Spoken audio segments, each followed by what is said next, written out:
നമസ്കാരം. എല്ലാ പ്രേക്ഷകർക്കും ഡോക്ടർ ലൈവിലേക്ക് സ്വാഗതം. ഇന്ന് ജൂൺ 26 ലോക ലഹരി വിരുദ്ധ ദിനം. മദ്യപാനം, മയക്കുമരുന്ന് അങ്ങനെ മറ്റു പല ലഹരി പദാർത്ഥങ്ങളുടെയും ഉപയോഗത്തിൻ്റെ അപകടങ്ങളെക്കുറിച്ചും ഇങ്ങനെ ഒരു ദിവസം ആചരിക്കുന്നതിൻ്റെ പ്രാധാന്യത്തെക്കുറിച്ചും വിശദീകരിക്കുകയാണ് ഇന്ന് ഡോക്ടർ ലൈവിൽ.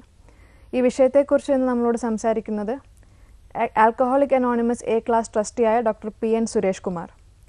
നമസ്കാരം ഡോക്ടർ. ഡോക്ടർ ലൈവിലേക്ക് സ്വാഗതം. ഡോക്ടർ, ഇന്ന് June 26 international day against drug abuse and illicit trafficking. ഇങ്ങനെ ഒരു ദിനം ആചരിക്കുന്നതിൻ്റെ പ്രാധാന്യം എത്രത്തോളം ഉണ്ടോ വിശദീകരിക്കാം? കഴിഞ്ഞ കുറേ വർഷങ്ങളായിട്ട് UN അസംബ്ലിയുടെ ആഹ്വാനപ്രകാരമാണ് ഈ ജൂൺ 26 ലോക ലഹരി വിരുദ്ധ ദിനമായിട്ട് ആചരിക്കുന്നത്. കാരണം കഴിഞ്ഞ കുറേ വർഷങ്ങളായിട്ട് നമുക്കറിയാം, ലോകത്തെമ്പാടും ലഹരിയുടെ ഉപയോഗം, ലഹരിയുടെ ആസക്തിയും ഉപയോഗവും ഭയങ്കരമായിട്ട് വർദ്ധിച്ചുകൊണ്ടിരിക്കുകയാണ്. അപ്പോൾ ഇതൊരു മാരകമായിട്ടുള്ള വിപത്ത് നമ്മുടെ ആരോഗ്യരംഗത്തും സാമൂഹ്യ രംഗത്തും സാംസ്കാരിക രംഗത്തും എല്ലാ രംഗത്തും വളരെ വ്യാപകമായിട്ടുള്ളൊരു വിപത്തായിട്ട് ഇങ്ങനെ മാറിക്കൊണ്ടിരിക്കുകയാണ്. അപ്പോൾ തീർച്ചയായിട്ടും നമ്മുടെ പൊതുജനങ്ങളെ ബോധവൽക്കരിക്കണം. ലഹരിയുടെ പ്രശ്നങ്ങൾ എന്തൊക്കെയാണ്, അത് സമൂഹത്തിലുണ്ടാക്കുന്ന ആപത്തുകൾ എന്തൊക്കെയാണ്, അപ്പോൾ അതിനെക്കുറിച്ച് ബോധവൽക്കരിക്കുക, ജനങ്ങളെ അതിൽ നിന്ന് പിന്തിരിപ്പിക്കുക. അങ്ങനെ ലഹരിക്ക് അടിമപ്പെട്ടവരെ എത്രയും നേരത്തെ ചികിത്സയ്ക്ക് വിധേയരാക്കുക എന്നൊക്കെ അതിനൊക്കെ വേണ്ടിയിട്ട് ഒരു പൊതുജന ബോധവൽക്കരണം ആണ് ഈ ദിനം കൊണ്ട് ഉദ്ദേശിക്കുന്നത്. ഇങ്ങനെ ഒരു ബോധവൽക്കരണത്തിന് പല ഓർഗനൈസേഷൻസ് ഉണ്ട്. അപ്പോൾ ഇവരുടെയൊക്കെ പ്രവർത്തനം ഒരേപോലെ ആയിരിക്കുമല്ലോ, അതൊന്ന് വിശദീകരിക്കാമോ? എങ്ങനെയൊക്കെയാണ് ഇവരുടെ പ്രവർത്തനം ഉണ്ടാകുന്നത്? ഇതിന് പ്രത്യേകിച്ചും നമ്മുടെ ഹെൽത്ത് സെക്ടറിൽ ആരോഗ്യ മേഖലയിലെ ഡോക്ടേഴ്സും പാരാമെഡിക്കൽ സ്റ്റാഫ്, ഡോക്ടേഴ്സിൻ്റെ അനുബന്ധമായിട്ടുള്ള മറ്റ് സ്റ്റാഫുകളും നിരവധി NGOs, നോൺ ഗവൺമെൻറ് ഓർഗനൈസേഷനും ഈ ബോധവൽക്കരണ രംഗത്ത് വളരെ ശക്തമായിട്ട് പ്രവർത്തിക്കുന്നുണ്ട്. നമുക്കൊരു പരിധിവരെ നമുക്ക് പറയാം, സർക്കാർ സംഘടനകൾക്കാൾ ഉപരി സർക്കാർ ഇതര സംഘടനകളാണ് ഇത്തരത്തിലുള്ള ബോധവൽക്കരണ രംഗത്ത് പ്രവർത്തിക്കുന്നത്. പ്രത്യേകിച്ച് ഇപ്പോൾ ആൽക്കഹോളിസത്തിനെ പറ്റി പറയുകയാണെങ്കിൽ ആൽക്കഹോളിക് അനോണിമസ് ലോകത്ത് എമ്പാടും പടർന്നു കിടക്കുന്ന ഒരു വലിയൊരു വ്യാപകമായിട്ടുള്ളൊരു സംഘടനയാണ് ആൽക്കഹോളിക് അനോണിമസ്. അപ്പോൾ മദ്യത്തിൻ്റെ ആസക്തിയിൽ നിന്നും ജനങ്ങളെ വിമുക്തരാക്കാനും മദ്യത്തിൻ്റെ പ്രശ്നങ്ങളെക്കുറിച്ച് ബോധവൽക്കരിക്കാനൊക്കെ പ്രവർത്തിക്കുന്നതാണ്. ഈ ആൽക്കഹോളിക് അനോണിമസ് പോലെ തന്നെ മറ്റേ ലഹരി ഉപയോഗം, അതായത് ഇപ്പോൾ ഈ കൊക്കൈൻ, മോർഫിൻ, പെത്തഡിൻ അത്തരത്തിലുള്ള ലഹരി ഉപയോഗിക്കുന്ന ആളുകൾക്ക് നാർക്കോട്ടിക് അനോണിമസ് എന്നുള്ള സംഘടനയുണ്ട്. പിന്നെ മതപരമായിട്ടുള്ള സംഘടനകളും മറ്റ് പലതരത്തിലുള്ള സംഘടനകളും ഒത്തൊരുമിച്ച് ഈ ലഹരിക്ക് എതിരെ പ്രവർത്തിക്കുന്നുണ്ട്. ഈ മദ്യപാനം കുറയ്ക്കുന്നതിന് വേണ്ടി പല പദ്ധതികളും സർക്കാർ ഉണ്ടാക്കിയിട്ടുണ്ട്. പക്ഷേ അൺഒഫീഷ്യൽ റിപ്പോർട്ട്സ് അനുസരിച്ച് മയക്കുമരുന്ന് ഇപ്പോൾ മദ്യത്തിന് ലഭ്യത കുറഞ്ഞതോടെ മയക്കുമരുന്ന് ഉപയോഗം കൂടുതലുണ്ട് എന്നൊരു റിപ്പോർട്ടുണ്ട്. ഇത് സത്യമാണോ? നമുക്കിപ്പോൾ ആശുപത്രിയിൽ വരുന്ന രോഗികളുടെ ഒരു കണക്കെടുത്ത് നോക്കുകയാണെങ്കിൽ നമ്മളിപ്പം ഈ 2014 ബാറുകളൊക്കെ പൂട്ടുന്നതിന് മുമ്പ് നോക്കുകയാണെങ്കിൽ നിരവധി പേര് മദ്യപാന വിമുക്ത ചികിത്സയ്ക്കായിട്ട് വന്നിരുന്നു.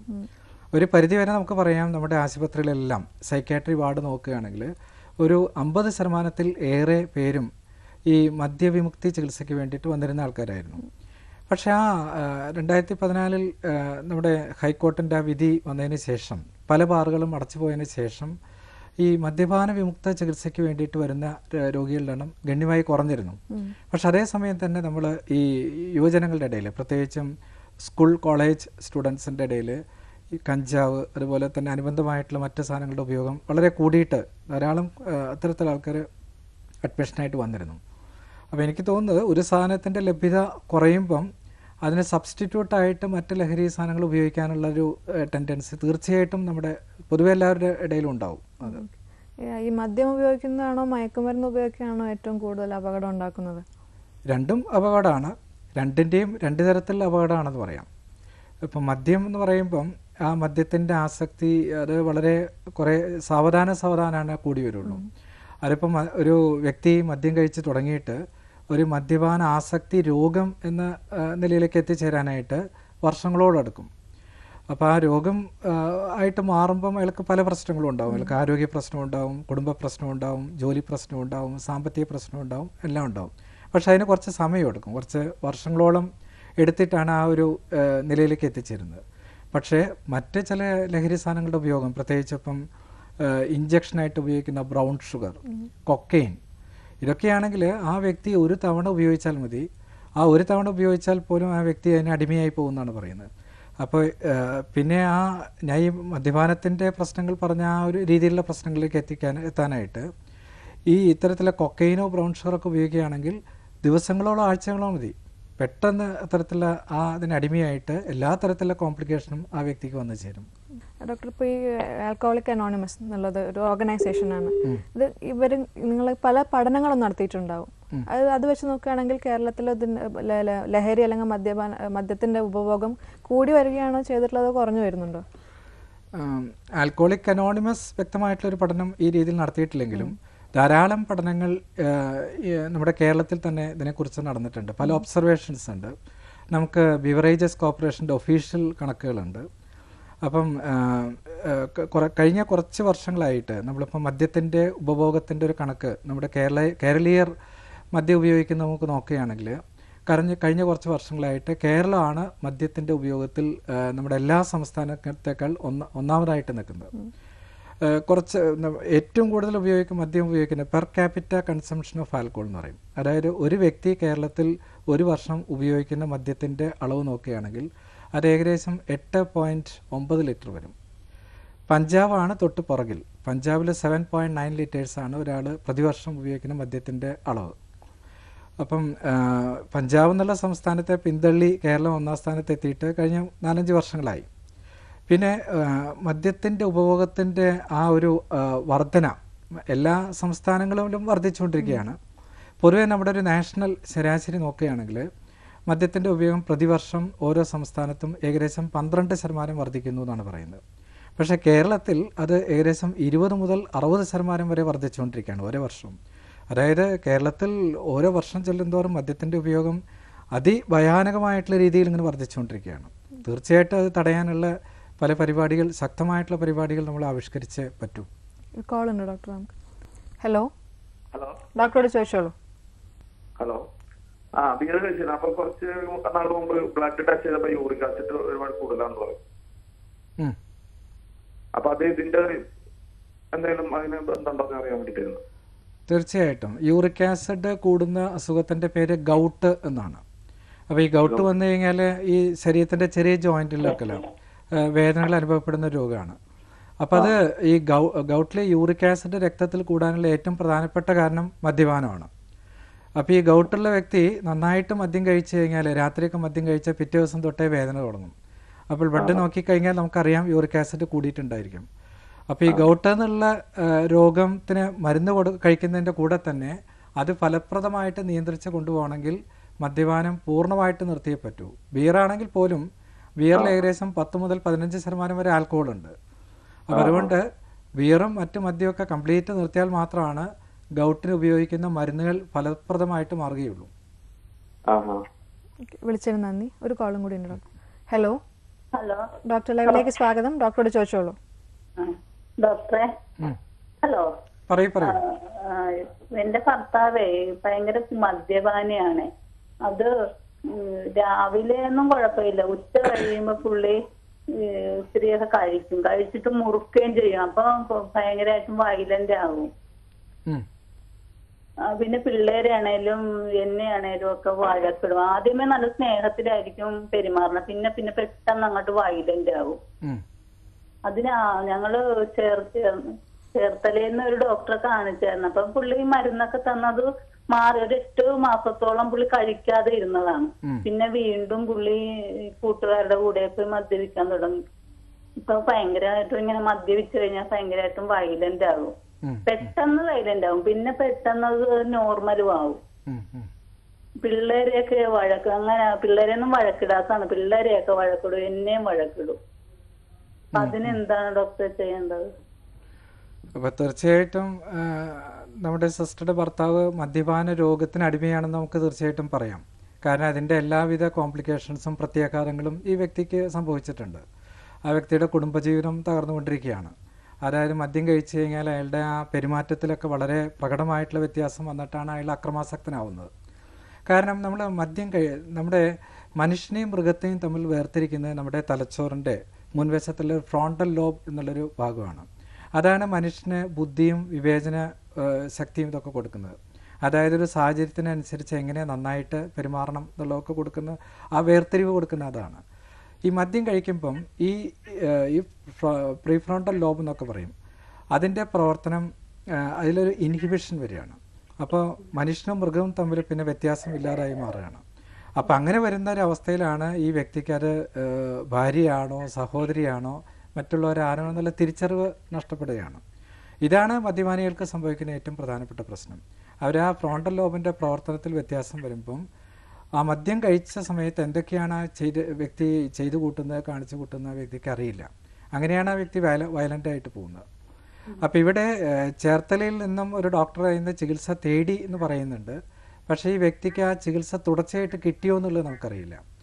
കാരണം പലപ്പോഴും സംഭവിക്കുന്ന എന്താണെന്ന് വെച്ചാൽ ഇവരെല്ലാം ഡി അഡിക്ഷൻ സെൻ്ററിൽ പോകും. പക്ഷേ കുറച്ച് ആ ഡോക്ടർ കൊടുത്തിരുന്ന മരുന്ന് കുറച്ച് നാളൊക്കെ കഴിക്കും, തുടർച്ചയായിട്ടുള്ളൊരു ഫോളോ അപ്പ് ഉണ്ടാവില്ല. ആ മദ്യത്തിനോടുള്ള ആസക്തി കുറയ്ക്കാനായിട്ട് ഇപ്പോൾ ഡോക്ടർ കൊടുത്തിരുന്ന ഗുളിക തുടർച്ചയായിട്ട് കഴിക്കുന്നുണ്ടാവില്ല. ഒരുപക്ഷെ ആ വ്യക്തി തന്നെ പറയും എനിക്ക് ഗുളിക വേണ്ട, ഞാൻ സ്വയം നിർത്തിക്കോളാം എന്നൊക്കെ പറയും. അപ്പം ഈ ഭാര്യ വിചാരിക്കും മദ്യം നിർത്തിയല്ലോ, ഇനി ചികിത്സ വേണ്ട, ആൾ ശരിയായി എന്നൊക്കെ വിചാരിക്കും. പക്ഷേ ഇത്തരത്തിൽ എല്ലാ ലഹരി പദാർത്ഥങ്ങളുടെയും ചികിത്സയിൽ തുടർച്ചയായിട്ടുള്ള ചികിത്സയും തുടർച്ചയായിട്ടുള്ള ഫോളോ അപ്പും വളരെ ആവശ്യമാണ്. ഈ വ്യക്തി മദ്യം അല്ലെങ്കിൽ ലഹരി സാധനം നിർത്തിയാൽ പോലും തുടർച്ചയായിട്ട് ഡോക്ടറെ കാണുകയും അവരെ പ്രശ്നങ്ങൾ തുടർച്ചയായിട്ട് ഡിസ്കസ് ചെയ്യുകയൊക്കെ വേണം. പലപ്പോഴും ചികിത്സ കഴിഞ്ഞ് കഴിഞ്ഞാൽ ഈ വ്യക്തി വരാനായിട്ട് സമ്മതിക്കില്ല, ഡോക്ടറെ കാണിക്കാനായിട്ട് ഞാനിനി വരില്ല എന്നൊക്കെ പറയും. പക്ഷെ അപ്പോഴും ഭാര്യയ്ക്ക് സാധിക്കുകയാണെങ്കിൽ ഭാര്യയെ പോയിട്ട് ഡോക്ടറെ കണ്ട് കാര്യങ്ങളൊക്കെ സംസാരിക്കുക. ഇനി ചില വ്യക്തികളാണെങ്കിൽ ഭാര്യയെ പോലും പറഞ്ഞയക്കാനായിട്ട് അനുവദിക്കില്ല, ഭാര്യയൊക്കെ ഭീഷണിപ്പെടുത്തുന്ന ആൾക്കാരൊക്കെ ഉണ്ട്. ആ ഡോക്ടറിനെ കാണാൻ പാടില്ല, ആശുപത്രിയിലേക്കും ഡോക്ടറെ ഒന്നും കാണാൻ പാടില്ല എന്നൊക്കെ അവരോട് ഭീഷണിപ്പെടുത്തുന്ന ആൾക്കാരുണ്ട്. അങ്ങനെയാണെങ്കിൽ ഈ ഭാര്യ അവരുടെ ഫ്രണ്ട്സോ ഫാമിലി റിലേറ്റീവ്സോ ആരെങ്കിലും പറഞ്ഞ് ഏൽപ്പിച്ച് ഡോക്ടറെ അടുത്ത് പോയിട്ട് ഇനി എന്ത് ചെയ്യണം എന്നുള്ള കാര്യങ്ങൾ സംസാരിക്കണം. ഡി അഡിക്ഷനിൽ ഏറ്റവും പരാജയപ്പെടാനുള്ള കാരണം തുടർച്ചയായിട്ടുള്ള ഫോളോ അപ്പ് ഇല്ലായ്മയാണ്. അപ്പം അത് ശക്തമായിട്ട് അത് ഉറപ്പ് വരുത്താനായിട്ട് ചികിത്സയ്ക്ക് പോകുമ്പോൾ ഭാര്യയോ അവരെ വീട്ടുകാരോ വളരെയധികം ശ്രദ്ധിക്കണം. വിളിച്ചതിന് നന്ദി. ഡോക്ടർ ലൈവിൽ ഇടവേളയാണ്.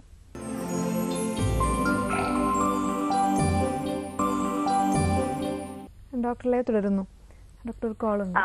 ഹലോ ഡോക്ടർ, എന്റെ മോനാണെങ്കിൽ ഭയങ്കര കുടിയ, അതിന് മരുന്ന് കഴിച്ചിട്ടൊന്നും അത് കുറയുന്നില്ല. അതിനെ ഒന്ന് ഒരു മരുന്നിന്റെ കാര്യം ഒന്ന് പറഞ്ഞു, ചികിത്സയുടെ കാര്യം ഒന്ന് പറഞ്ഞു തരാനാ ഡോക്ടർ. മദ്യപാന ആസക്തി നമുക്ക് നിയന്ത്രിക്കാനായിട്ട് ധാരാളം വിവിധ തരത്തിലുള്ള മരുന്നുകളുണ്ട്. അതായത് അതിൽ നമ്മൾ സാധാരണയായിട്ട് ഉപയോഗിക്കുന്ന ഏറ്റവും വില കുറഞ്ഞ സാധാരണ ആർക്കും കൊടുക്കാൻ പറ്റുന്ന ഡൈസൾഫറാം എന്നുള്ളൊരു ഗുളികയുണ്ട്. ഈ ഡൈസൾഫറാം എന്നുള്ള ഗുളിക ശരിക്കും മദ്യം ശരീരത്തിൽ പിടിക്കാതിരിക്കാനായിട്ട് കൊടുക്കുന്നതാണ്. അപ്പം സ്ഥിരമായി ആ ഗുളികയ്ക്ക് ഏകദേശം 2.5 രൂപയേ ഉള്ളൂ. ആകെ ഒരു ഗുളികയാണ് കഴിക്കേണ്ടത്. അപ്പം നല്ല ഒരു ദിവസം ഒരു ഗുളികയാണ്. അത് രാവിലെയോ ഉച്ചയ്ക്കോ രാത്രി ഏത് സമയത്ത് വേണമെങ്കിൽ കഴിക്കാം. രാവിലെ കഴിക്കുന്നതായിരിക്കും നല്ലത്. പക്ഷെ അത് മദ്യം നിർത്താനായിട്ട് ആത്മാർത്ഥമായിട്ടുള്ള ആഗ്രഹമുള്ള വ്യക്തികൾക്ക് മാത്രമാണ് ആ ഗുളിക കൊടുക്കാൻ കഴിയുള്ളൂ. കാരണം ആഗ്രഹമുണ്ട്, അത് പക്ഷേ പറ്റുന്നില്ല. ഈ ഗുളിക, ഈ ഡൈസൾഫറാം എന്നുള്ള ഗുളിക ഈ വ്യക്തി സ്ഥിരമായിട്ട് കഴിക്കുകയാണെങ്കിൽ ഈ മദ്യം ഈ ശരീരത്തിൽ പിടിക്കാതിരിക്കാനുള്ള കാര്യങ്ങളാണ് ഈ ഗുളിക ചെയ്യുന്നത്. അതായത് ഡൈസൾഫറാം ഗുളിക കഴിച്ചുകൊണ്ടിരിക്കുന്ന ഒരു വ്യക്തി മദ്യത്തിൻ്റെ മണം കേൾക്കുമ്പോഴേക്കും ഛർദി, ഓക്കാനൊക്കെ വരും, തലചുറ്റൽ വരും, അങ്ങനെ വേർക്കും, മുഖമൊക്കെ ചുവന്ന് തടിച്ച് വീർക്കുക, അതൊക്കെ ചെയ്യാം. അങ്ങനെ മദ്യം കഴിക്കാൻ പറ്റാത്ത രീതിയിൽ അയാളുടെ ശരീരം ആയിത്തീരും. അപ്പോൾ ഇത് ആത്മാർത്ഥമായിട്ടുള്ള ആഗ്രഹമുള്ള ആൾക്കാർക്ക് കൊടുക്കുന്നതാണ്. ഇനി അങ്ങനെ പൂർണ്ണമായിട്ട് മദ്യം നിർത്താൻ താല്പര്യമില്ലാത്ത ആൾക്കാർ, എപ്പോഴെങ്കിലുമൊക്കെ കഴിക്കണം, പൂർണ്ണമായിട്ട് നിർത്താൻ പറ്റില്ല എന്ന് പറയുന്ന ആൾക്കാർക്ക് ഈ തലച്ചോറിൽ നിന്ന് മദ്യത്തിൻ്റെ ആസക്തി കുറയ്ക്കാനായിട്ട് കൊടുക്കാൻ പറ്റുന്ന പല ഗുളികളുണ്ട്. കാംപ്രോസൈറ്റ്, ബാക്ലോഫൻ, നാൽട്രക്സോൺ എന്നൊക്കെ പറയുന്ന പല ഗുളികളുമുണ്ട്. പക്ഷേ ഇത്തരത്തിലുള്ള ഗുളികൾക്കെല്ലാം വില കൂടുതലാണ്. ഏകദേശം 50 രൂപയിൽ മേലെ വില വരുന്ന ഗുളികളാണ്. അപ്പം പൂർണ്ണമായിട്ട് നിർത്താൻ താല്പര്യമുള്ള ആൾക്കാർക്ക് കൊടുക്കുന്ന മരുന്ന് വേറെ, എപ്പോഴെങ്കിലും കഴിക്കണമെന്ന് പറയുന്ന ആൾക്കാർക്ക് കൊടുക്കാൻ പറ്റുന്ന മരുന്നുകൾ വേറെ, അങ്ങനെ പലതരത്തിലുള്ള മരുന്നുകളുണ്ട്. പിന്നെ പലപ്പോഴും ഈ മദ്യം കഴിക്കുന്ന വ്യക്തികൾക്ക് അവർക്ക് അനുബന്ധമായിട്ട് മറ്റ് ചില മാനസിക പ്രശ്നങ്ങളൊക്കെ ഉണ്ടാവും. ചിലർക്ക് ഭയങ്കര ദേഷ്യം ഉണ്ടാവും, വാശി ഉണ്ടാവും, പറഞ്ഞാൽ അനുസരിക്കായി ഉണ്ടാവും, സംശയരോഗം ഉണ്ടാവും, ഡിപ്രഷൻ, വിഷാദം ഉണ്ടാവും, ഉത്കണ്ഠയുണ്ടാവും. അപ്പോൾ ഇത്തരത്തിലുള്ള മരുന്നുകളൊക്കെ ഫലിക്കണമെങ്കിൽ അവർക്ക് അനുബന്ധമായിട്ട് ഇത്തരത്തിലുള്ള മാനസിക പ്രശ്നങ്ങൾ കൂടി ഉണ്ടെങ്കിൽ ആ പ്രശ്നങ്ങൾ കൂടി കുറയ്ക്കാനുള്ള മരുന്നുകൾ കൂടി നമ്മൾ കൊടുക്കും. അങ്ങനെ ഒരു സമഗ്രമായിട്ടുള്ള ഒരു ചികിത്സ കൊടുത്താൽ മാത്രമാണ് നമുക്ക് ആ വ്യക്തിയെ മദ്യത്തിൽ നിന്ന് മോചിപ്പിക്കാനായിട്ട് കഴിയുള്ളൂ. വിളിച്ചതിന് നന്ദി. ഒരു കോളും കൂടി ഉണ്ട് ഡോക്ടർ. ഹലോ ഹലോ ഡോക്ടർ ലൈവിലേക്ക് സ്വാഗതം. ഡോക്ടറോട് ചോദിച്ചോളൂ. ഡോക്ടർ, ഇത് എന്റെ സഹോദരന് വേണ്ടി ചോദിക്കുന്ന പഞ്ചായത്തിൽ നല്ല ഉയർന്ന ഉദ്യോഗമുള്ള ഒരു മനുഷ്യൻ ഇപ്പം ഫുൾ ടൈം കള്ളു കുടിച്ചിട്ട് ഇങ്ങനെ തെണ്ടി നടക്കുന്ന, നമ്മൾ എന്താ ചെയ്യാൻ പറ്റുക? ആ വ്യക്തിക്ക് മദ്യം നിർത്താനായിട്ട് താല്പര്യമുണ്ടോ? മദ്യം നിർത്താൻ താല്പര്യം ഉണ്ട് എന്ന് പറയുന്നത്, ഞാനൊരു മദ്യപാനി ഒന്നല്ല, ഞാൻ അങ്ങനെ ഇടക്കിടക്ക് ഒരു ബെഗ് അടിക്കുന്ന പറയുന്നത്. എല്ലാ മദ്യപാനികളും അങ്ങനെ തന്നെയാണ് പറയാ. മദ്യപാനി എല്ലാന്നേ പറയുന്നുള്ളൂ, പക്ഷെ ഫുൾ ടൈം കള്ളു കുടിക്കണം, കൈയെല്ലാം വറക്കില്ലെങ്കിൽ. സാധാരണയായിട്ട് എല്ലാ മദ്യപാനികളും പറയുന്ന ഒരു കാര്യമാണ്, ഞാൻ അങ്ങനെ മദ്യപാനിയല്ല, വല്ലപ്പോഴേ കഴിക്കുന്നുള്ളൂ എന്നൊക്കെ പറയും. കാരണം ഈ മദ്യത്തിന് അടിമപ്പെട്ട് കഴിഞ്ഞാൽ പിന്നെ ആ വ്യക്തിക്ക് അയാളുടെ അവസ്ഥ അയാൾക്ക് തന്നെ മനസ്സിലാക്കാനായിട്ട് കഴിയില്ല. അപ്പം അതുകൊണ്ട് നമ്മളൊരിക്കലും ആ വ്യക്തി സ്വയം വന്നിട്ട് ഡോക്ടറെ അടുത്ത് വന്നിട്ട് ട്രീറ്റ്മെൻറ്റ് വിധേയമാവും എന്നുള്ള നമ്മൾ പ്രതീക്ഷിക്കേണ്ട. അല്പമെല്ലാം നിർബന്ധിച്ച് ബലമായിട്ട് ഇവരെ ഒരു ഡി അഡിക്ഷൻ സെൻ്ററിൽ കൊണ്ടുവന്ന് ഏകദേശം 2-3 ആഴ്ച അവിടെ നിർത്തിക്കഴിഞ്ഞാൽ ഇവർക്കെല്ലാം തുടക്കത്തിൽ ഒരു ഡിനയൽ എന്നാണ് പറയുക. അതായത് അവരൊരിക്കലും അത് അംഗീകരിക്കില്ല. മദ്യം കഴിക്കുന്ന ഒരു മദ്യപാനി രോഗിയാണെന്ന് മിക്കവാറും മദ്യപാനികളൊന്നും അംഗീകരിക്കില്ല.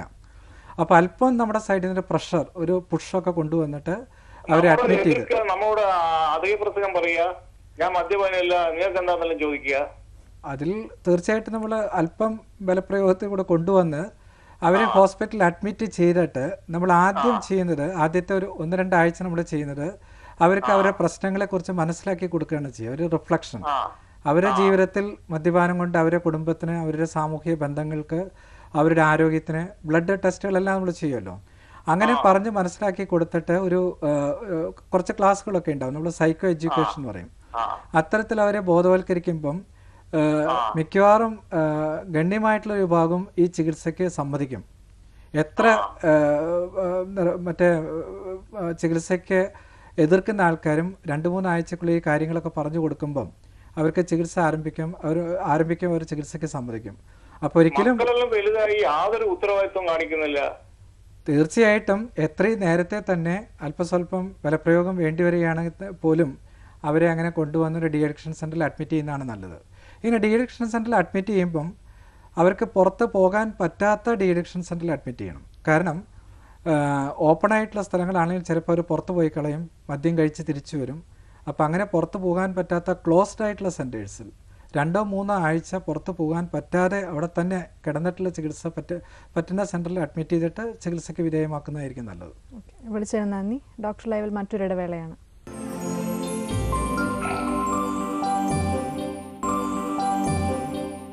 ഡോക്ടർ ലൈവ് തുടരുന്നു. ഡോക്ടർ നമുക്കൊരു കോളുണ്ട്.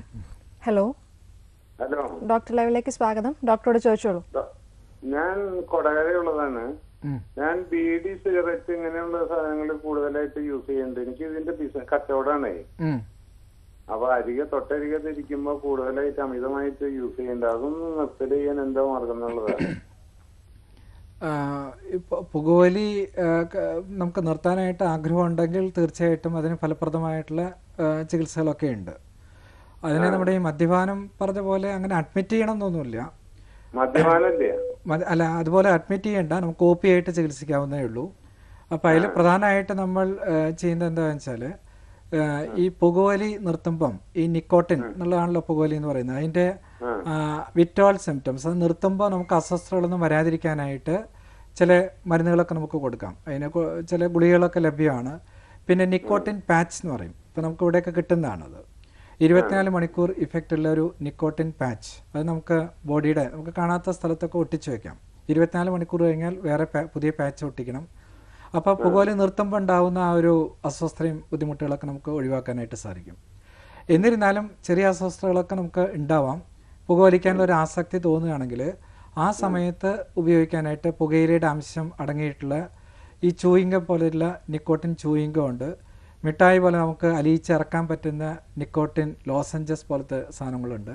അപ്പോൾ എപ്പോൾ പുകവലിക്കാൻ തോന്നിയാലും ഈ മിഠായി കയ്യിൽ വയ്ക്കുക, എന്നിട്ടത് ഉപയോഗിക്കുക. പിന്നെ നമ്മൾ ഈ പറഞ്ഞ പോലെ ഈ പുകയിലയുടെ ആസക്തി കുറയ്ക്കാനായിട്ട്, തലച്ചോറിൽ നിന്നും പുകയിലയുടെ ആസക്തി കുറയ്ക്കാനായിട്ട് കൊടുക്കാവുന്ന ഗുളികളുമുണ്ട്. അതിന് ബ്യൂപ്രോപ്പിയോൺ എന്ന് പറയുന്നൊരു ഗുളിക, വാരൻക്ലിൻ എന്ന് പറയുന്ന ഗുളികളൊക്കെ ലഭ്യമാണ്. അപ്പോൾ ഇത്തരത്തിലൊരു ഗുളിക സ്ഥിരമായിട്ട് കഴിച്ചുകൊണ്ടിരിക്കുകയും ചെയ്യുക. പിന്നെ ചില ബിഹേവിയറൽ മോഡിഫിക്കേഷൻ എന്ന് പറയും. ഇപ്പോൾ നിങ്ങളിപ്പോൾ ഈ ബോറടിക്കുന്ന സമയത്ത് പുകവലിക്കുന്ന ആൾക്കാരുണ്ട്, വായയിലൊന്നും ഇല്ലാത്ത സമയത്ത് വായ എൻഗേജ് ചെയ്യാനായിട്ട് ഉപയോഗിക്കുന്ന ആൾക്കാരുണ്ട്, ആങ്സൈറ്റി ടെൻഷനൊക്കെ വരുമ്പോൾ 2 സിഗരറ്റ് പഫ് എടുത്തിട്ട് ആ സിറ്റുവേഷനെ ഫേസ് ചെയ്യാൻ പോകുന്ന ആൾക്കാരുണ്ട്.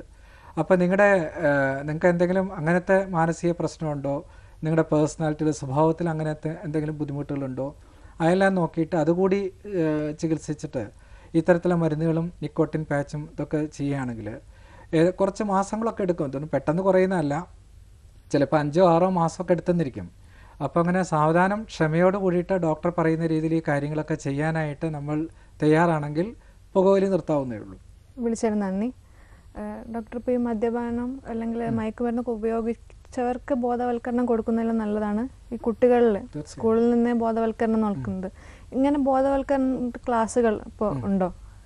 ഇങ്ങനെ ഒരു പ്രത്യേക ദിവസം മാത്രമാണോ അങ്ങനെ ഒരു ക്ലാസ്? അല്ല, ബോധവൽക്കരണം ഇപ്പം ധാരാളം നടക്കുന്നുണ്ട്. ഇപ്പോൾ സ്കൂളിലാണെങ്കിൽ ലഹരി വിരുദ്ധ ക്ലബ്ബുകളുണ്ട്. നമ്മുടെ ഇപ്പം നാട്ടിൽ തന്നെ കുറച്ച് കൾച്ചറൽ ഓർഗനൈസേഷൻസും ഇതെല്ലാം ഇത്തരത്തിലുള്ള ലഹരി വിരുദ്ധ പരിപാടികൾ നടത്തുന്നുണ്ട്. ആൽക്കോളിക് അനോണിമസ് നമ്മുടെ ഒരുവിധം നമ്മുടെ കേരള സംസ്ഥാനത്തെ എല്ലാ സ്കൂളുകളും കോളേജുകളും കേന്ദ്രീകരിച്ച് പലപ്പോഴും ലഹരി വിരുദ്ധ പരിപാടികൾ നടത്താറുണ്ട്. പലപ്പോഴും ലഹരി വിരുദ്ധ പ്രോഗ്രാംസ്, ക്യാമ്പുകൾ, അങ്ങനത്തെ പരിപാടികളൊക്കെ നടത്താറുണ്ട്. അപ്പോൾ തീർച്ചയായിട്ടും നമ്മളിപ്പോൾ ലഹരിക്ക് അടിമപ്പെട്ടിട്ട് അവരെ ചികിത്സിക്കുന്നതിനേക്കാൾ നല്ലത് ഇവരെ ലഹരിയിലേക്ക് പോവാതിരിക്കാനുള്ള മാർഗങ്ങൾ പറഞ്ഞു കൊടുക്കുകയാണ്. അപ്പോൾ ഇത്തരത്തിലുള്ള ലഹരി വിരുദ്ധ ബോധവൽക്കരണ പരിപാടികൾ സ്കൂൾ തലത്തിൽ തൊട്ടേ ചെറുപ്പം മുതലേ നമ്മൾ തുടങ്ങണം. അതിന് ലഹരി വിരുദ്ധ ക്ലബ്ബുകൾ സ്കൂളിൽ വേണം. ഇത്തരത്തിലുള്ള ഡോക്ടേഴ്സിൻ്റെയും അത്തരത്തിലുള്ള എക്സ്പെർട്സിൻ്റെയും ടോക്കുകൾ വേണം. അവർക്ക് ഇങ്ങനെ ലഹരി സാധനങ്ങൾ ഉപയോഗിച്ചിട്ട് ഇത്തരത്തിൽ രോഗികളായിട്ട് മാറിയവർ, ഇപ്പോൾ പുകവലിയും അതുപോലെ ഹാൻഡ്സ് ഇതൊക്കെ ഉപയോഗിച്ചിട്ട് ക്യാൻസർ വന്ന ആളുകൾ, മദ്യം കഴിച്ചിട്ട് സിറോസിസ് ലിവറും കാലുമ നീരും രക്തം ഛർദ്ദിക്കുന്ന, അതൊക്കെ ശരിയായിട്ട് തന്നെ കാണിച്ചു കൊടുക്കണം. അപ്പോൾ നമുക്ക് പറയുന്ന ഇത്തരത്തിലുള്ള കുട്ടികളെല്ലാം ശരിക്കും ഒരു ആശുപത്രിയിൽ പോയിട്ട് ക്യാൻസർ വാർഡിൽ പോയിട്ട് കാണിച്ചു കൊടുക്കാം, നമുക്ക് ഗ്യാസ്ട്രോ വാർഡിൽ. അപ്പോൾ ഇത്തരത്തിലുള്ള ലഹരിയുടെ പ്രശ്നങ്ങൾ നേരിട്ട് കണ്ട് അനുഭവിച്ചാൽ മാത്രമാണ്, അവർക്ക് മനസ്സിലാക്കിയാൽ മാത്രമാണ് ഇവർ ലഹരിയിൽ നിന്ന് മാറുള്ളൂ. അപ്പോൾ ചെറുപ്പത്തിൽ തന്നെ ഇത്തരത്തിലെ കാര്യങ്ങളെക്കുറിച്ച് ബോധവൽക്കരിച്ചു കഴിഞ്ഞാൽ പിന്നെ അവർ ആ ലഹരിയിലേക്ക് പോകാതിരിക്കാനായിട്ട് വളരെയധികം സഹായമാവും. ഡോക്ടറുടെ സമയോടെ പൂർണ്ണമായി. ലോക ലഹരി വിരുദ്ധ ദിനത്തിന് വന്ന് ഞങ്ങൾക്കൊരു മെസ്സേജ് തന്നതിന് നന്ദി. നന്ദി.